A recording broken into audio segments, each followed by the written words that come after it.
दोस्तों 5 टाइप के ऐसे क्रिप्टो ट्रेडर्स होते हैं जो कि मार्केट में ना कभी अपनी जगह बना ही लेते हैं, कामयाब हो ही जाते हैं, मार्केट में एडजस्ट हो ही जाते हैं, मिलियनर बन ही जाते हैं। वो 5 क्वालिटीज़ कौन सी हैं काउंट करते हैं। अगर आप में वो एक क्वालिटी भी पैदा हो जाती है या वो ऑलरेडी आपके अंदर वो क्वालिटी है तो आपको मिलियनर बनने से, इस मार्केट में कामयाब होने से कोई नहीं रोक सकता है। ओके, पहले नंबर की जो कैटेगरी कह लें, क्वालिटी कह लें, टाइप कह लें, वो होते हैं कि जो कि मार्केट में क्विट नहीं करते हैं। मैंने ना मोर देन 1000 से ज़्यादा स्टूडेंट्स को ट्रेन किया है। मैंने बड़े बड़े अच्छे स्टूडेंट्स भी मैंने ट्रेन किए हैं और बड़े बड़े निकम्मे जो स्टूडेंट्स हैं उनको भी मैंने ट्रेनिंग दी है। बहुत सारे स्टूडेंट्स के रिलेटेड मेरा ये ख्याल था कि यार ये मार्केट में तो आग ही लगा देंगे, यार इतनी जल्दी कवर करती हैं, ये कितनी जल्दी चीज़ को पिक कर लेते थे। गॉड गिफ्टेड क्वालिटीज़ होती हैं उनमें, ठीक है। लेकिन मैंने वक्त के साथ साथ देखा कि वो मार्केट में आए, नुकसान हुआ, उन्होंने दिल बर्दाश्त हुए, मार्केट से वो निकल गए, ठीक है। इसके बरअक्स कुछ ऐसे भी थे। एक बंदा तो कनाडा में बैठा हुआ है, मुझे पता है, वो बाद में कनाडा में गया है, उसने अपना फ्यूचर बनाया क्रिप्टो करेंसी से, सही है, शायद वो वीडियो सुन भी रहा होगा। तो वो मैं कहता था कि यार तुम मेरे सबसे नालायक स्टूडेंट हो, तुम RSI इंडिकेटर से आगे बढ़ ही नहीं पाते हो। मैं कहता सर मुझे समझ नहीं आती तो मैं क्या करूं। बड़े उसने नुकसान उठाए, अपने पोर्टफोलियो काफ़ी दफ़ा ज़ीरो किया उसने, लेकिन उसने कभी क्विट नहीं किया। 2 साल का अरसा लगा, वो बंदा शादी करवा के अब कनाडा में बैठा है, सेटल्ड है, अच्छी फैमिली है उसकी, ट्रेडिंग करता है, माल बनाता है, पैसे कमाता है, ठीक है। तो जो लोग क्विट नहीं करते हैं ना, जो ढीठ होते हैं, हम सादा अल्फाज में कहते हैं, जो कि ढीठ होते हैं ना, वो बंदे कभी ना कभी मार्केट में अपनी जगह बना ही लेते हैं। आपकी अगर स्कूल लाइफ के एग्जांपल ले लें, जो बच्चे फ़र्स्ट आते होते थे, मैं मेरे साथ ये पर्सनल एक्सपीरियंस हुआ है, जो कि बच्चे क्लास में फ़र्स्ट आते थे, हमेशा आला नंबरों से पास होते थे, वो नॉर्मल सी जॉब कर रहे होते थे। लेकिन जो बड़े नालायक थे ना, वो बिज़नेस में आगे बढ़े थे, उन्होंने गाड़ियाँ रखी हुई हैं बड़ी बड़ी, ठीक है। तो ये होता है जब आप क्विट नहीं ना करते हैं, या आपका जो टारगेट ही लो होता है कि मैंने यार बस मंथली गुजारा करना है, दैट्स इट, तो वो बंदे आगे नहीं बढ़ पाते हैं, ठीक है। जो बंदे कहते हैं मैंने यार अपनी इन पैसों से अपना घर लेना ही लेना है, मैंने लैम्बोर्गिनी लेनी है, मैंने मिलियनर मैंने मिलियनर बनना ही बनना है। जो रिश्तेदार आज ताने देते हैं उनके मुंह पे मैंने कामयाबी उठा के मारनी है कि देखो आज मैं कामयाब हूँ, कल आप मुझे ताने देते थे, वो लोग आगे ज़रूर बढ़ते हैं। ये कैटेगरी वाले जो डीट होते हैं ना, जो बस जान ही नहीं छोड़ते हैं, ठीक है, मार्केट की, वो बंदे आगे कामयाब हो जाते हैं, पता चल जाता है उन्हें, ठीक है। दूसरे टाइप के वो होते हैं जो कि मार्केट के नैरेटिव्स को देख के चलते हैं। नैरेटिव समझते हैं कि जिस तरह की मार्केट होती है अपने आप को वो वैसे ही ढाल लेते हैं। कुछ जिस टाइप के इवेंट्स आ रहे होते हैं उस टाइप के इवेंट की पहले से तैयारी करते हैं, अपने पोर्टफोलियो को वो बदल लेते हैं। मेरी एक बात आप हमेशा याद रखना कि अगर आपको ये लगता है ना कि ये फॉर्मूला कि मैं 10 साल के लिए किसी कॉइन में होल्ड करूँगा तो मुझे बहुत अच्छा प्रॉफिट होगा, 5 साल के लिए करूँगा तो उससे कम होगा, मतलब अपने प्रॉफिट को अपने सालों के साथ जोड़ दिया ना तो आप कामयाब नहीं होगे, ठीक है। बहुत सारे मुझे पता है कि लोगों में ये मिस्टेक है कि मैं इसको सर 2030 के लिए 35 के लिए होल्ड करूँ तो मुझे 100x प्रॉफिट हो जाएगा। भाई ये ज़रूरी नहीं है, उससे पहले ही कुछ ऐसे कॉइन्स होते हैं जो कि आपके टारगेट को अचीव कर जाते हैं, आप 1 साल के बाद ही हो जाते हैं, आप प्रॉफिट नहीं लेते हैं, 2030 का, 40 का, 45 का वेट करते रहते हैं, बाद में वही कॉइन जो चौके छिक्के मारा होता है डेड हो जाता है, ख़त्म हो जाता है, मार्केट से निकल जाता है, उसके नैरेटिव भी ख़त्म हो जाते हैं, लोग पूछते नहीं हैं उसके रिलेटेड, बाद में हमारी जो फंड्स हैं अपॉर्चुनिटीज़ भी मिस होती हैं, हम नुकसान भी उठाते हैं, ठीक है। नैरेटिव का मैं अगर थोड़ा सा आपको एक्सप्लेन करूं, जो लोग ये नज़र रखते हैं कि जैसे अभी अगर करंट सिनेरियो को लेकर चलें, बिटकॉइन ETF अप्रूव हुआ है ना, तो लोगों ने वक्त से पहले जब ये न्यूज़ मार्केट्स में आना शुरू हो गई थी, लोगों ने बिटकॉइन को भी उठाया, $16,000 से लेकर $24,000 के बिटवीन में। लोगों ने इसके साथ साथ बिटकॉइन की इकोसिस्टम वाले कॉइन्स भी उठा लिए। अगर जो स्टॉक्स ख़रीदते थे, ठीक है, उन्होंने जो मुतलका कंपनी जिन्होंने ETF को अप्रूव किया उनके स्टॉक्स को बाई कर लिया। जैसे ही वो अप्रूव हुआ, बिटकॉइन ने चौखे चिक्के मारे हैं ना, उसके बाद ऑल टाइम हाई लगाया है उसने अपना, तो उन्होंने अपना पैसा निकाल लिया, प्रॉफिट कमा लिया। वो नेक्स्ट नैरेटिव की तैयारी कर रहे हैं। वो क्या है कि इथेरियम का ETF आना है, जिस तरह बिटकॉइन का ETF आया था। अब इथेरियम के इकोसिस्टम में जो स्ट्रॉन्ग प्रोजेक्ट्स हैं वो मैं आपको साथ साथ में बताता रहता हूँ। मैं टेलीग्राम चैनल के ऊपर भी बताता रहता हूँ, बाइनेंस स्क्वायर के ऊपर भी बताता रहता हूँ। इसके साथ साथ मैं आप ट्विटर के ऊपर भी अपडेट करता रहता हूँ।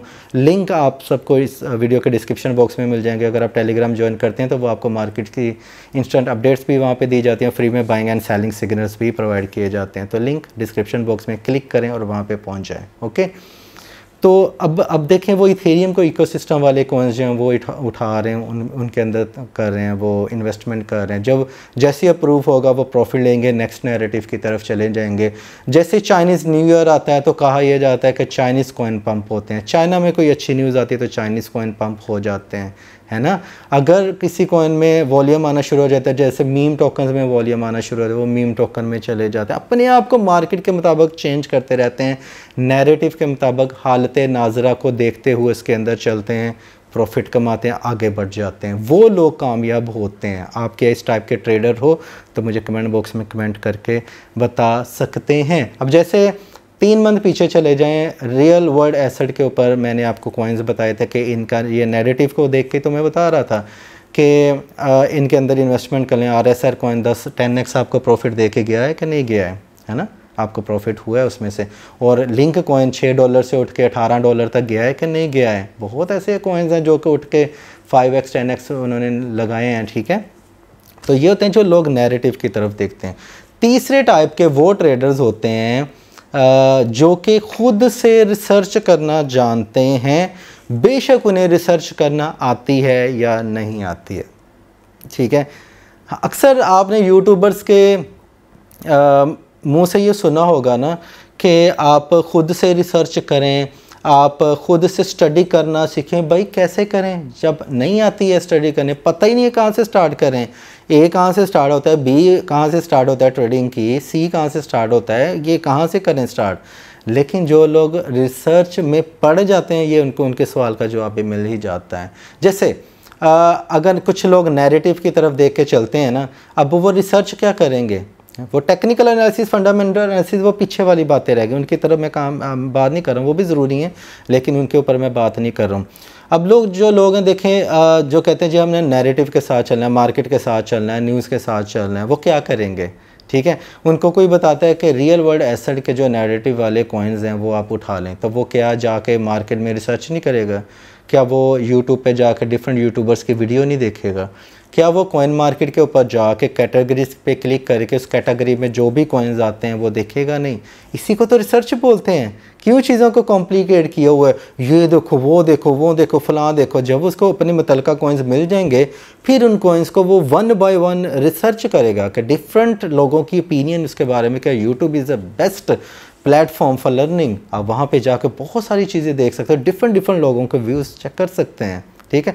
क्यों? पीछे आपकी खुद की रिसर्च आ गई ना, फिर किसी कॉइन में इन्वेस्टमेंट करेंगे, मज़ा भी आएगा और हौसला भी होगा, यार ये अच्छा है, कोई बात नहीं है, थोड़ा सा नीचे भी चला गया ऊपर चला जाएगा, ठीक है।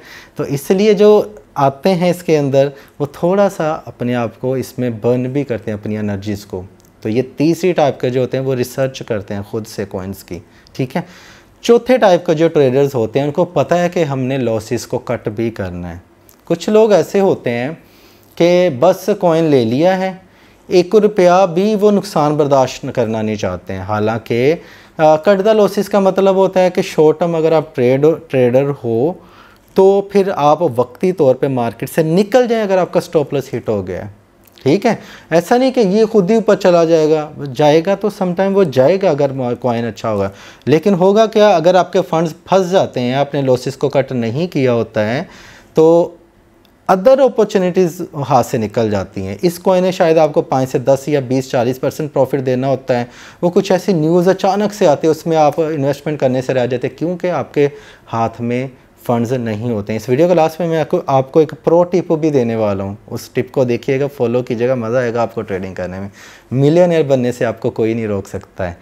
तो cut the losses is the most important thing in this field. Crypto currency की फील्ड में अगर आ गए हैं तो पैसा ऐसे ही फेंक के ना चले जाएं कि हो जाएगा रिकवर, ये नहीं वो नहीं है, सही ऐसा नहीं है। पेशेंस इसको नहीं कहते हैं कि गलत डिसीजन लिया उसके बाद फिर बैठे हैं, पेशेंस करना पड़ रहा है। पेशेंस उसको कहते हैं जी मैंने ये ले लिया, मुझे लगता है कि ये जब जैसे इथेरियम ETF के न्यूज़ ले लें, ठीक है, कि ये जून जुलाई में अगस्त में अप्रूव होगा, चलिए 3 मंथ के लिए मैं पेशेंस रखता हूँ, उसको कहते हैं पॉजिटिव पेशेंस, राइट वे में जो पेशेंस होता है। अगर ये कॉइन आपने ले लिया बिना सोचे समझे, उसके बाद वो नीचे चला गया, फिर आप इंतज़ार करें वो ऊपर जाएगा, मैं जी पेशेंस रख के बैठा हूँ, वो पेशेंस रख के बैठा हूँ, ऐसा नहीं होता है, वो पेशेंस नहीं होता है, वो तो पनिशमेंट है।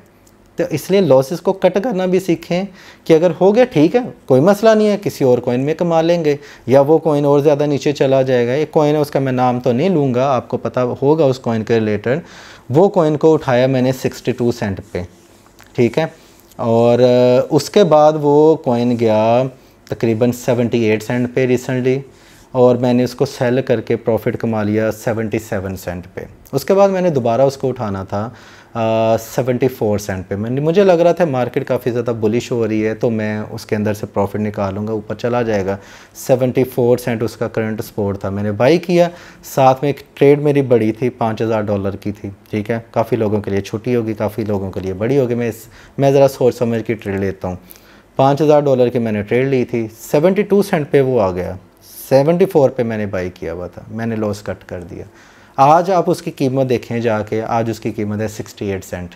मैं कितना ज़्यादा नुकसान से बच गया हूँ, है ना। तो अब 68 सेंट पे कुछ बाई करूँगा, अगर कुछ नीचे चला गया, दोबारा 62 पे चला जाता है, मैं दोबारा बाई कर लूँगा। ठीक हो गया ना, समझ आ रही है मेरी बात। Cut the loss is the most important thing. इसके बाद जी जो 5वीं होती है क्वालिटी जिनके अंदर होती है, वो होते हैं ऐसे लोग जो कि हाथ में पैसे लेके बैठे होते हैं और मार्केट क्रैश का वेट करते हैं। वो कहते हैं हमने बुलिश मार्केट में कभी निकलना ही नहीं है घर से बाहर। वो जैसे ही मार्केट क्रैश होती है, ये वेल्स करती हैं ऐसा, मार्केट क्रैश होती है ना, तब वो पैसा फेंकते हैं। रॉबर्ट कियोसाकी की एक बात बड़ी अच्छी लगी, जिसने Rich Dad versus Poor Dad book लिखी है। उसने कहा था कि market crash are another opportunity to get rich fast. ठीक है, ये एक अपॉर्चुनिटी होती है, इससे आपको फ़ायदा होता है, इससे आप अमीर बन सकते हैं। ठीक है, तो इसलिए वो जो ऐसे लोग होते हैं जो कि मार्केट क्रैश का वेट करते हैं, जिनमें ये क्वालिटी है, उनको भी कामयाब होने से कोई नहीं रोक सकता है। तो ये हैं 5 क्वालिटीज़। तो जिन अगर आप में हैं मुझे मेंशन करें, आपके अंदर एक क्वालिटी है, 2 है, 3 है, 4 है, 5 हैं। अगर आप आज नाकाम हैं तो कल आप मार्केट में कामयाब हो ही जाओगे। ठीक है, अल्हम्दुलिल्लाह मेरे अंदर ये पूरी क्वालिटीज़ हैं। ये मैंने खुद से जो मेरा एक्सपीरियंस है, ये खुद से मैंने कंटेंट जो राइट डाउन करके नोट्स हैं, मैं नोट्स की तरफ देख रहा था। ठीक है, साथ साथ में आपको बता रहा था। तो ये मेरा पर्सनल एक्सपीरियंस है, हज़ारों स्टूडेंट्स ट्रेन कर चुका हूँ। ठीक है, तो उस बेस पे मैं आपको बता रहा हूँ कि ये लोग हैं जिनको मैंने कामयाब होते देखा है मार्केट में। प्रो टिप क्या है? प्रो टिप है ये है कि अगर आप कोई बड़ी ट्रेड लेने जा रहे हैं अपने पोर्टफोलियो के हिसाब से, कुछ लोगों के लिए $100 भी ज़्यादा होते हैं, कुछ लोग $10,000 की लेते हैं, $20,000 की लेते हैं, कुछ लोग $1,000 की लेते हैं। अब अपने पोर्टफोलियो के मुताबिक डिसाइड करना। अगर आप बड़ी ट्रेड ले रहे हैं ना किसी कॉइन के अंदर, तो अगर आप $1000 की चले ले रहे हैं, एग्जांपल मैं दे देता हूँ, तो $1000 की ट्रेड कभी ना लेना, $800 की ट्रेड लेना, $200 स्पेयर रख लेना। अगर मार्केट क्रैश हुई तो वो $200 तब उस कॉइन में डाल लेना। हौसला भी बढ़ेगा, आपको कॉन्फिडेंस भी आएगा, लॉस भी रिकवर होगा, और आपको चौगुना और 5 गुना 10x प्रॉफिट भी होगा उससे। ठीक है, तो अगर आपने वो 1000 का 1000 उसमें इन्वेस्ट कर दिया, ये प्रो टिप है, तो फिर मार्केट जब नीचे गिरेगी तो आपको डर लगेगा, कॉन्फिडेंस शेक हो जाएगा, आप कामयाब नहीं हो पाओगे। अगर आपको लगता है कि आपको 1% भी नॉलेज मिला तो वीडियो को लाइक एंड शेयर करना मत भूलिएगा। अपना ख्याल रखिएगा। Happy trading, take care, bye bye.